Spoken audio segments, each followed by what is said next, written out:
Hi guys, current affairs funda में आप सभी का स्वागत है। मैं हूं आपके साथ अभिषेक शर्मा और इस वीडियो में हम 23 अगस्त तक के सभी इंपॉर्टेंट करंट अफेयर्स कवर करने वाले हैं। हमेशा की तरह आप वीडियो को अंत तक जरूर देखिएगा, आज भी आपको काफ़ी कुछ जानने के लिए मिलेगा।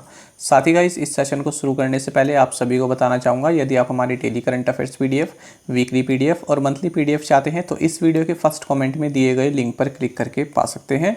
ज़्यादा जानकारी के लिए आप इस स्लाइड पर दिए गए सभी पॉइंट्स को जरूर पढ़ें। कोई भी आपका डाउट हो, कुछ भी आप पूछना चाहें तो हमें कमेंट बॉक्स में जरूर लिखें।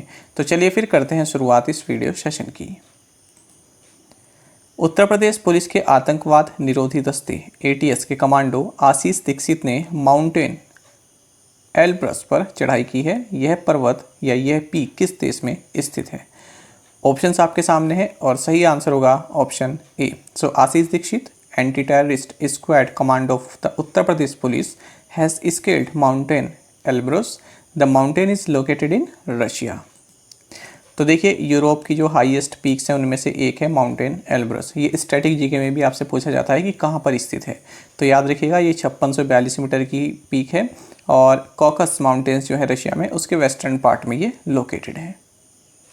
आगे बढ़ते हैं। कौन सा राजमार्ग भारत का पहला ईवी फ्रेंडली हाईवे बन गया है, यानी इलेक्ट्रिक व्हीकल फ्रेंडली हाईवे बन गया है? ऑप्शंस आपके सामने हैं और यहाँ पर सही आंसर आपके लिए रहेगा option C. So Delhi Chandigarh highway has become the India's first EV friendly highway. तो देखिए, जो यूनियन हैवी इंडस्ट्रीज मिनिस्टर हैं डॉक्टर महेंद्र नाथ पांडे, तो इन्होंने इंडिया का पहला solar electric vehicle charging station इसको लॉन्च किया है करनाल लेक रिजॉर्ट में। तो ये जो करनाल लेक रिजॉर्ट है ये दिल्ली चंडीगढ़ हाईवे पर है और इस तरह से ये first e vehicle friendly highway बन गया है। आपको जानना चाहिए, जो ये solar electric vehicle charging station है ये बनाया गया है Bharat heavy electricals limited BHEL के द्वारा अंडर दी फेम 1, जो ये फेम स्कीम है इसके तहत। फ्रेंड्स, यहाँ से क्वेश्चन देखिए दो तरह से पूछा जाता है। एक तो फेम की फुल फॉर्म पूछ ली जाती है या पूछ लिया जाता है कि ए का मतलब क्या है या एफ का मतलब क्या है। दूसरा ये ज़्यादा कन्फ्यूजन ये रहता है कि ये किस मिनिस्ट्री के अंतर्गत आता है। तो यहाँ पर आप याद रखिएगा, ये मिनिस्ट्री ऑफ हैवी इंडस्ट्रीज़ के अंतर्गत ये स्कीम आती है, फेम। विश्व एथलेटिक्स अंडर 20 चैंपियनशिप 2021 की मेजबानी किस देश द्वारा की जा रही है? ऑप्शन है कतर, केन्या, कनाडा या फिर नॉर्वे। सही आंसर यहाँ पर रहेगा option B. So world athletics under 20 championship 2021 is being hosted by Kenya.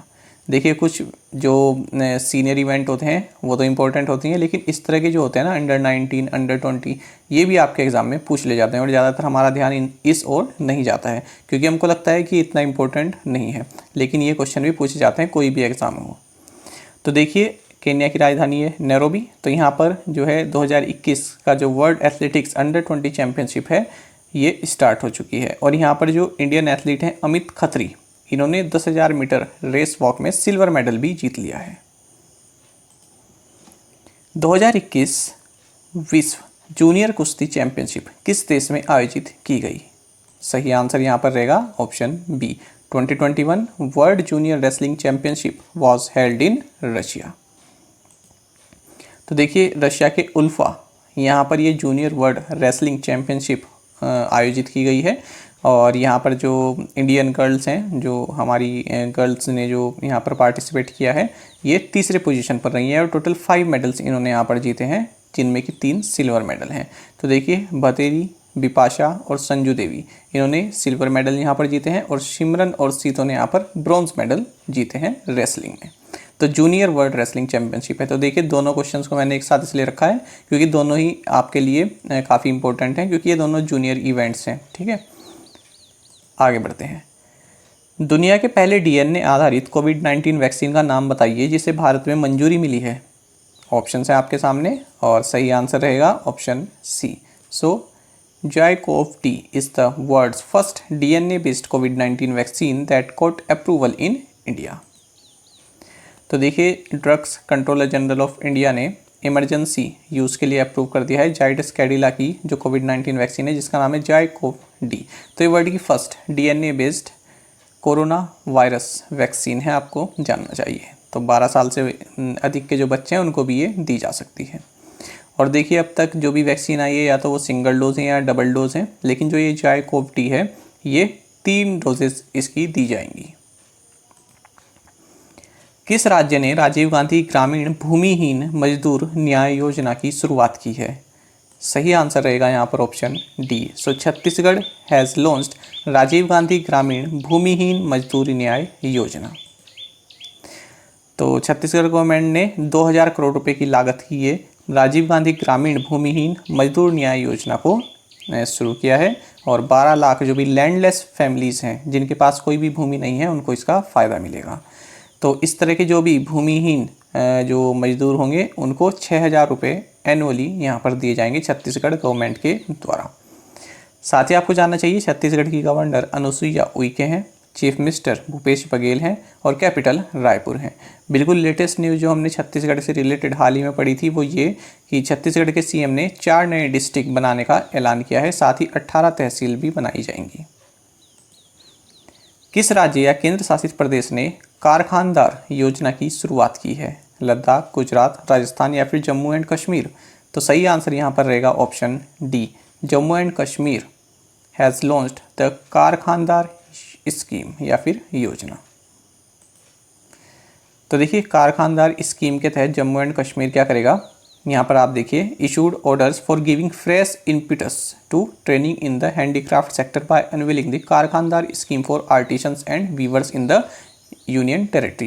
तो जो यहाँ कर आर्टिशंस हैं, जो वीवर्स हैं यानी बुनकर्स हैं, जो यहाँ के जो मूर्तिकार हैं या चित्रकार जो भी हैं, इन सभी को यहाँ पर ट्रेनिंग दी जाएगी। यहाँ पर लिखा है ना फ्रेश इम्पिटस। फ्रेंड्स इम्पिटस का मतलब होता है एक बल देना, एक फोर्स लगाना। यदि आप कहें कि आपने जैसे ही एग्ज़ाम आ रहे हैं आपने अपनी पढ़ाई को इम्पिटस दिया है, यानी कि आपने अपनी पढ़ाई को और बल दिया है, तो ये वर्ड जो है आपके एग्जाम में भी पूछ लिया जाता है, ठीक है, सिनोनिम के रूप में पूछ लिया जाता है, तो इसको आप याद रखेंगे, राइट। बाकी हमने जम्मू एंड कश्मीर से रिलेटेड हाल ही में जो लेटेस्ट करंट अफेयर पढ़ा वो ये पढ़ा कि यहाँ के जो एलजी हैं मनोज सिन्हा, इन्होंने प्रूफ ऐप इसको लॉन्च किया है। किस लिए? ताकि जो यहाँ पर प्रोजेक्ट हैं वो समय पर कंप्लीट हो सकें। बाकी आप सभी जानते हैं जम्मू एंड कश्मीर ये 31 अक्टूबर 2019 को यूनियन टेरिटरी के रूप में अस्तित्व में आया। श्रीनगर समर कैपिटल है, जम्मू विंटर कैपिटल है, लेफ्टिनेंट गवर्नर मनोज सिन्हा है, शेख उल आलम एयरपोर्ट यहाँ पर है, Dal lake, Wular lake, Anchar lake, Dachigam national park, Kishtwar national park, Salim Ali national park और काजीनाग नेशनल पार्क भी जम्मू एंड कश्मीर में स्थित हैं।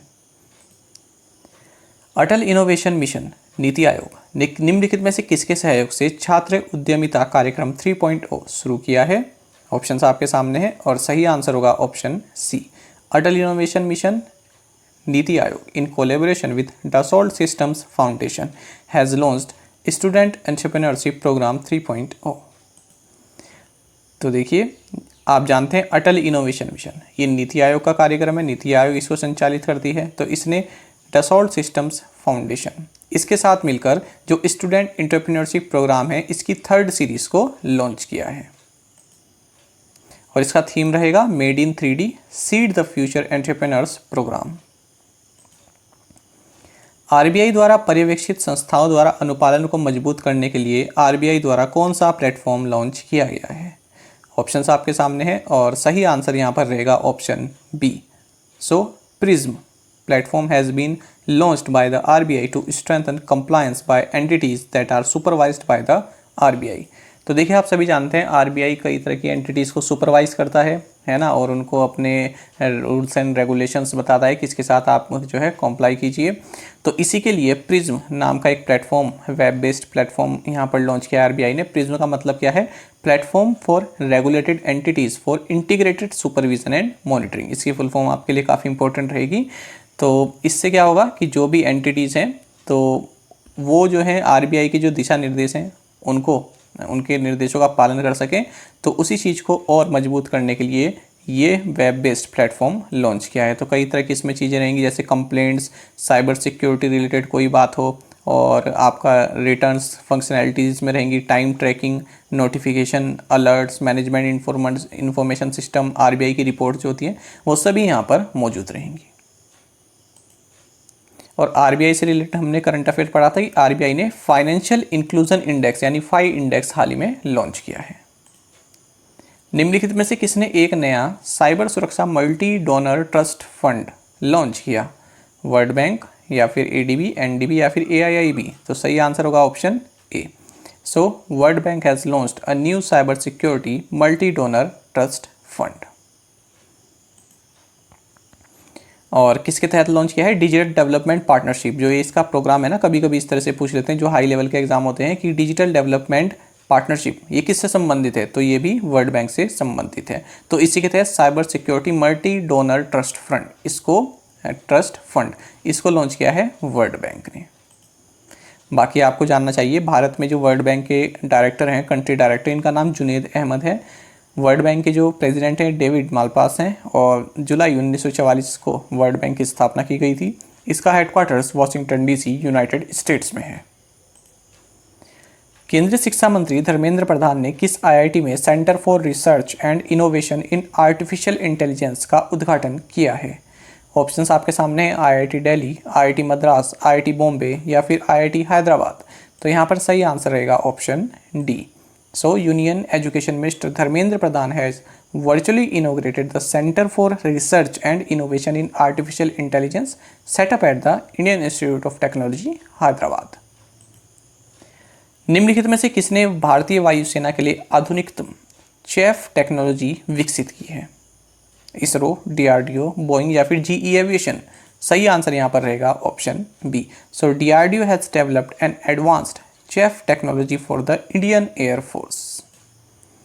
देखिए, जो डीआरडीओ की लैब है, एक तो डिफेंस लेबोरेटरी जो कि जोधपुर में है, दूसरी है high energy materials research laboratory जो कि पुणे में है। तो इन दोनों ने ही मिलकर एडवांस चेफ टेक्नोलॉजी इसको लॉन्च किया है। तो इस टेक्नोलॉजी से क्या होगा, जो भी मान लीजिए भारत के जो भी एयरक्राफ्ट हैं वो जो है किसी भी एनिमी के जो रडार होते हैं उसमें नहीं आ सकेंगे, उसमें जो है डिटेक्ट नहीं हो पाएंगे। तो इस टेक्नोलॉजी का ये फ़ायदा रहने वाला है। दास व्यापार और उसके उन्मूलन के स्मरण के लिए अंतर्राष्ट्रीय दिवस किस दिन मनाया जाता है? ऑप्शंस आपके सामने हैं और सही आंसर होगा option D. So international day for the remembrance of the slave trade and its abolition is commemorated on 23 August each year. उत्तर पूर्वी क्षेत्रीय कृषि विपणन निगम लिमिटेड के लिए सरकार द्वारा कितनी राशि के पुनरुद्धार पैकेज को मंजूरी दी गई है? सही आंसर यहाँ पर रहेगा option C. So, government has approved rupees 77.45 crore rupees package for North Eastern Regional Agriculture Marketing Corporation Limited। तो जो ये north eastern regional agriculture marketing corporation limited है, तो इसके लिए 77.45 करोड़ रुपए का पैकेज यहाँ पर अप्रूव किया गया है भारत सरकार के द्वारा। केंद्र सरकार द्वारा पूर्वोत्तर राज्यों के स्वास्थ्य क्षेत्र में बुनियादी ढांचे के विकास के लिए कितनी राशि के पैकेज की घोषणा की गई है? ऑप्शंस आपके सामने हैं और सही आंसर होगा option D. So 1300 crore rupees package has been announced by the central government for infrastructure development in health sector of north eastern state. तो देखिए, दोनों क्वेश्चन भी आपके लिए इंपॉर्टेंट है, ये और इससे पहले वाला, इसलिए मैंने साथ में रखा है ताकि यदि आप नोट्स बना रहे हैं तो साथ में इनको जरूर लिखें। तो 1300 करोड़ रुपए का पैकेज ये है, और इससे पहले वाला हमने पढ़ा था वो भी पैकेज से रिलेटेड है। आगे बढ़ते हैं। Operation Trojan horse a novel inspired by true events नामक पुस्तक के लेखक कौन हैं? ऑप्शन हैं आपके सामने, डीपी सिन्हा, अमित त्रिवेदी, अभिषेक सरन या फिर बोथ ए एंड सी। सही आंसर यहाँ पर रहेगा ऑप्शन डी। तो देखिए, जो ये operation Trojan horse a novel inspired by true events, इसको लिखा है अभिषेक सरन और डीपी सिन्हा ने। तो यहाँ पर देखिए, कई सारे रियल इवेंट्स पर ये आधारित है, इंडियन आर्मी के कोई इवेंट्स उन पर आधारित है, जैसे कि 26/11 मुंबई टेरर अटैक है, और कई सारे लश्कर तैयबा के जो ऑपरेशंस रहे हैं, जो आतंकी गतिविधि रही हैं, तो उस पर बेस्ड ये नोवेल है। अब देख लेते हैं प्रीवियस असाइनमेंट क्वेश्चंस के answer. Port of Pusan is located in which country? Answer is South Korea. What is the capital and currency of Tunisia? Answer is Tunis and currency is dinar. Anchi National Park is located in which state? Karnataka. Where is the headquarters of Suryoday Small Finance Bank located? Answer is Navi Mumbai. The World Senior Citizen Day is marked every year on which day? Answer is 21st of August. और आप में से कई students ने बिल्कुल सही answer दिया है पांचों ही क्वेश्चंस का। अब देख लेते हैं आज के असाइनमेंट क्वेश्चंस। और फ्रेंड्स, यदि आपको हमारा कंटेंट अच्छा लगता है तो आप वीडियो को लाइक और शेयर भी कर सकते हैं। COP26 will be held in which city, काफ़ी इंपॉर्टेंट क्वेश्चन है ये friends. Name the highest battlefield in the world. What is the capital and currency of South Sudan. Colonel Sherjung Simbalbara national park is located in which state.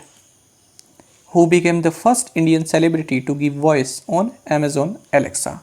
तो पांचों questions के answer आप हमें comment box में जरूर बताइएगा। यदि आपको एक क्वेश्चन का आंसर भी आता है तो वो भी आप देने की कोशिश किया कीजिए।